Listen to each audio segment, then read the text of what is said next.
Voices of Impact and Change, where we amplify the stories behind the stories, the journeys, the breakthroughs, and the voices that are transforming lives. I'm your host, Dr. Mack, Chief Visionary Officer with Mack Media and Publishing. And today's episode is a continuation of our I Am Her Fierce, Fearless, and Focus series, where we highlight the incredible women behind the pages of the I Am Her book anthology. And today I am excited to have Miss Nicole Golden joining us today, who's the author of the chapter From Fear to Fears, the Golden Strength Behind My Yes.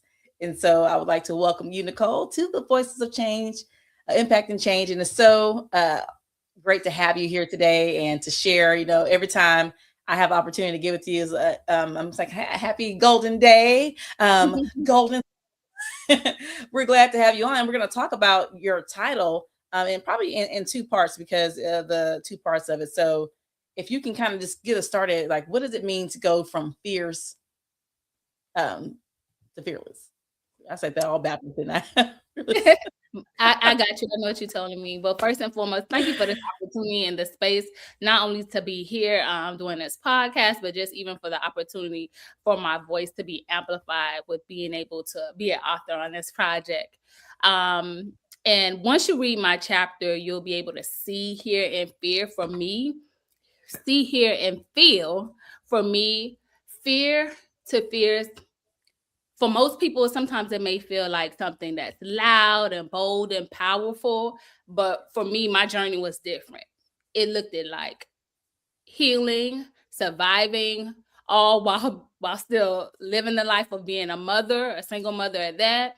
Reliving some of my childhood trauma that had to get me to where I am today through my healing process, disappointment, and even the aspects of, self-sabotage and that self-doubt, right? As women, as Black women, sometimes we're our worst critic, right? We're always beating ourselves up, even in the midst of helping others, uplifting others, and doing other things for others. Sometimes we're so hard on ourselves. So for me, when I think about moving from fear to fearless, it's just removing all of that negativity in spite of what it is that I'm still having to walk through and go through, but still showing up and being me. That's what it looked like. So it wasn't necessarily like that overly loud and powerful, bold that it may be for most people. For me, it was basically more of, again, that healing, teaching, learning, and accepting, things for what it was in those given times. I think that's a good point, because a lot of times when we use these terminologies like fears, you think about those things that are often bold, and you imagine and envision maybe a woman that looks, so powerful that, they got it all together. And that's not always the case. And so I love that it's not about bold. It's because you can be fierce in those moments, and sometimes moving from that fear to that fierce kind of stops us and put us in a hold pattern. Sometimes we hold our own selves from moving there. And so I love that it doesn't have to be bold. It can be something simplistic, from just, taking that first step, or just seeing yourself in a different space. So thank you for like reiterating that. Yeah. Because I think it's important for people to hear, like, you can be fierce in so many ways. Yes, you want to be golden, but every aspect of it is not always as golden or as shiny as you want it to be. But the golden part of it is kind of fighting through it and living through it, and just continuing to press forward. So yes. So the second part of your title talks about the strength, the golden strength behind my yes. So what was the yes that really changed everything for you? When you think about it, and again, you can hear it echoed all throughout my chapter. For me, the yes that changed everything was saying yes to Nicole, right? Saying yes to myself, saying yes to my healing. One of my biggest things, when I even think back, when people used to ask, what makes me happy? Really, when I would respond to that question, it was about making everybody else around me happy. Like, literally, that made me feel good. That made me feel happy. But at the same time, Nicole was shrinking. I was losing myself. And people may categorize that as like people pleasing or whatever the case may be. But me saying yes to Nicole Golden, and my healing that came along with that, and accepting it, that was me choosing to stop shrinking, stop doubting my voice, stop waiting for others to approve or validate me, and just saying yes to writing this chapter. And you know all too well what this chapter was. I kept telling her, I didn't expect it to be like this. It's like I'm going through therapy. It's a healing process. I wasn't ready for. I thought I was just gonna, type it out, write the words now. But when I tell you I was boohoo crying, I didn't want to come to my sessions because I'm just like, I think this might be a little bit too much, or I'm going too deep. And this was just the writing process, right? Getting it down on paper. This is not everything else happening in life when I have to get up and go to work, when I have to be a mom. This is just me time, paper and pencil. And when I say it was just peeling back layers, I don't think any level of therapy helped me as much as writing this chapter. So yes, focusing on the components of this chapter, honing in, I had to confront areas of my life where, I was burying myself. And it's through the strength of God, that I was able to, get to the places inside myself and just reveal me and be me. So it definitely was a lot. Yeah, I hear that a lot from when people go through the writing process, because you're really self-reflecting and opening up, sometimes things we put to the side, or we've locked in to this back channel of our minds that we kind of brush over sometimes, and you have to do the work to kind of dig through it. And so it does become real personal and vulnerable within yourself to kind of like peel back those layers, as you said. And so I love that. Thank you for sharing that. Yes. Yeah. Can you take us to a season where fear was really trying to hold you back, and what was happening in your life during that time? Ooh, a season. So, what was the saying? Life just be life, right? So it's not one specific episode, or like there are several seasons. So one of the most recent ones that I can go ahead and talk about, for most people who do know me personally, people know I was living abroad. Well, I'm currently still living abroad, but I've evacuated due to the circumstances. But that experience, when I tell you, it was just eye-opening. I was enjoying my experience, enjoying the life. But when things began to go in a different direction with the unrest that was happening abroad in the Middle East, um, the skills and the talent, all that good stuff that I have to lead others and encourage others and motivate others, when it came time for me, myself, it's kind of like I froze. I was afraid. It was me and God, and I was just downing everything as I'm praying, as I'm talking to Him to make a decision on what to do, what direction to go in, when to move, and how to move. I was afraid. I was like, literally, people may say it's cliche. It was just prayer, just talking to God so I can hear His voice, so that I can receive the help from the people who He already planted in my life to support me. Because I'm used to really, just usually doing it all on my own and leading others and helping others. So for me, when I couldn't in those moments think what to do for myself because I was so fearful, I was so afraid, I'm thankful to God, for the support system that I had, for the people who are making the phone calls. Dr. Mack, you are one of them, leading, guiding, checking with DC to find out, what are the protocols? What are the things that I can do to ensure that my daughter is safe and I'm safe, and we can go ahead and transition and attempt to evacuate given the circumstances. Because even when things happen, yes, I had things in order, but when the time comes and you're missing one document or one passport is not updated, things go in a different direction. And when things are not organized, that just leaves that open gap or that open space for fear to slip in. And you have to be very careful, because when that fear slips in and you are not strong enough, or you don't have the right support system, that fear can take over. And then that's when that season becomes very fearful and very hard. But I'm thankful to God again for the support system that I had, for people by my side, even when I just need a deep breath to think, to write it down. And I give God the praise and the glory, because right now we are on U.S. soil. We're back here in the U.S. and out of that heavy season. And it was a heavy season, a heavy process, but I know that was nobody but God. I love that. And what did people not see really behind your strength in it all? Just being abroad in general. I think people just, first of all, when they look at you, and I probably am to blame for that. But when they look at you and they see that you are well kept or put together, they just think you have it all together. She doesn't need any help. She's strong enough; she can do it. But at the end of the day, I'm still a human being, right? I can't think of all the answers in every given moment. But and even though I help others, I still need my cup to be poured into. I still need to receive help. And that was also a growing lesson for me too, because I didn't know how to receive help. Like I didn't know how to ask for it. Like even when you asked me, well, what can I help you with? You weren't saying, oh, I'm sorry you're going through this. It was just like, well, what can I help with? What can I do?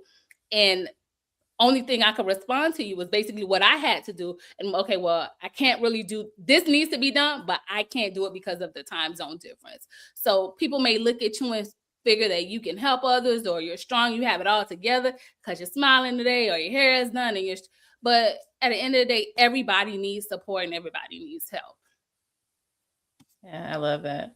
And sometimes we do put on the side that we have it together, and we see it all the time that just because it's you want to look and feel how you want to be, but sometimes behind that is so much going on that it's not always within your control, and you're just trying to keep it together sometimes. So just having a support system to even just check in and see how you're doing. I mean, that's just a blessing in itself. But I think it's important for people to see that strong people, have layers to it, and they have their moments where they may be down. Like, and I'll use myself for an example because I think I'm one of those people that may come off as I have this figured out, I have the next step because I'm a problem solver.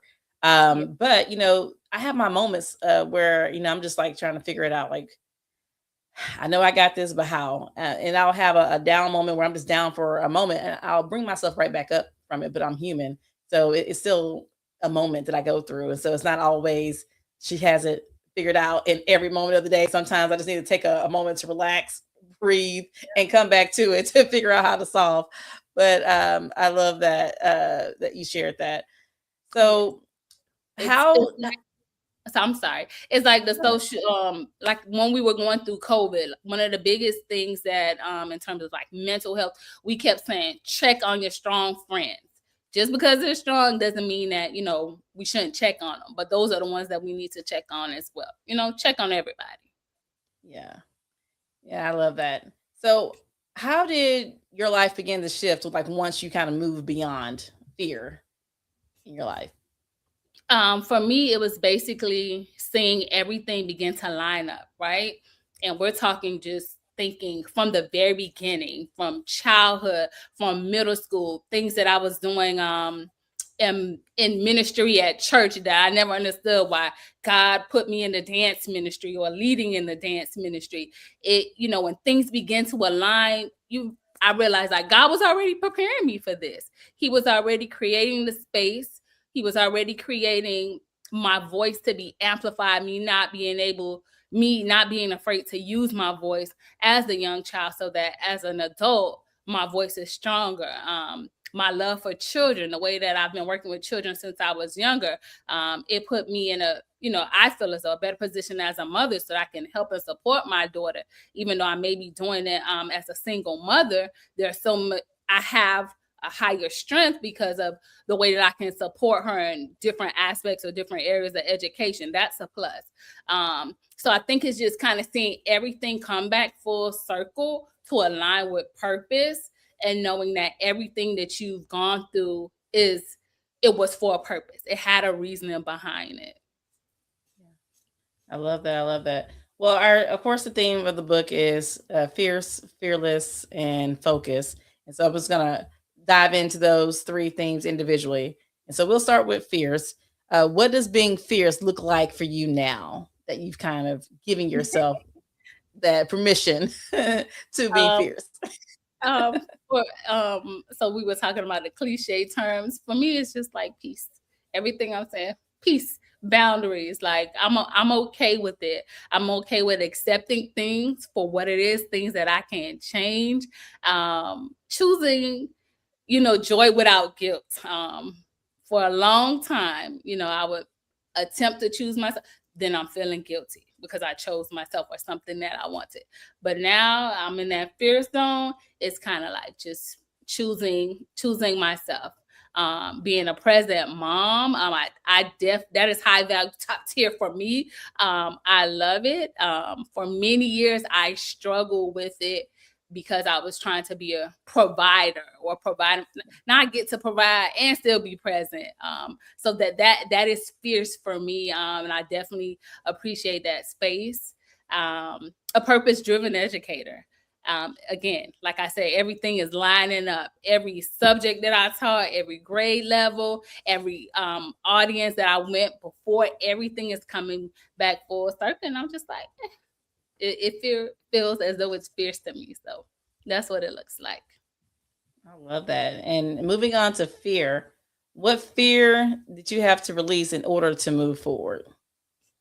The fear of just, again, doubting the work that God is doing in me, right? Because in everything that He put before me, or in everything that I had to go through, it's kind of like just looking back, like, okay, well, God has brought me out of worse than this before, so I know this is only a part of the process. I have to take away the learning and the experience from it in order to move forward.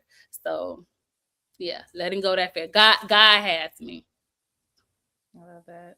And then for focus, what keeps you focused on your purpose now? Um, outside of the word of God, if you read my chapter, you'll see that I have that golden standard. I kind of have to check myself with. G.O.L.D.E.N.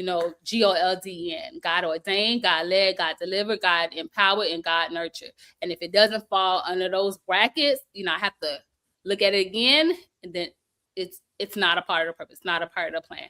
But I use those things to keep me focused. And then, of course, I don't want to say my mini me, but my daughter, she checks me all the time. Mommy, let's get focused, and back to what the plan is. Oh, I love that.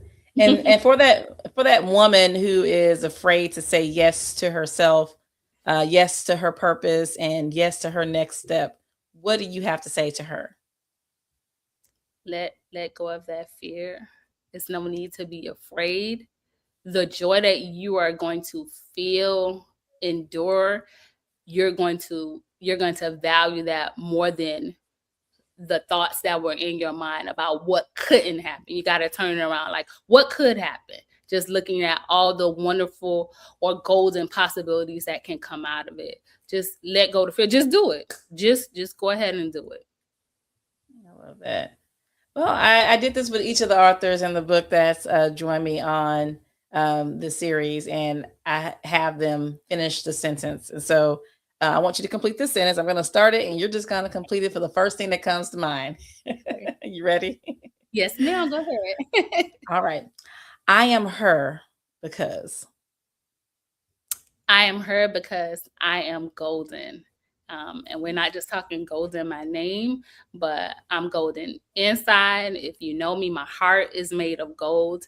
Um, and I just allow my golden light to shine everywhere I go. I am her. I love that. Well, Nicole, thank you so much for sharing your voice, your story, and your impact with us today. And for those of you who are tuning in and will see this conversation, and if this spoke to you, I think we both want to encourage you to stay connected, share this episode, and continue supporting voices that are creating real change in our world. Be sure, of course, also to grab a copy of I Am Her, Fierce, Fearless, and Focused to experience even more stories like Nicole's golden. Yes. And for those of you who've been carrying a story, a message, a voice inside you that you feel the world needs to hear, we want to let you know that this is your reminder. You do not have to wait for permission. At Back Media and Publishing, we help bring those stories to life and turn them into impact.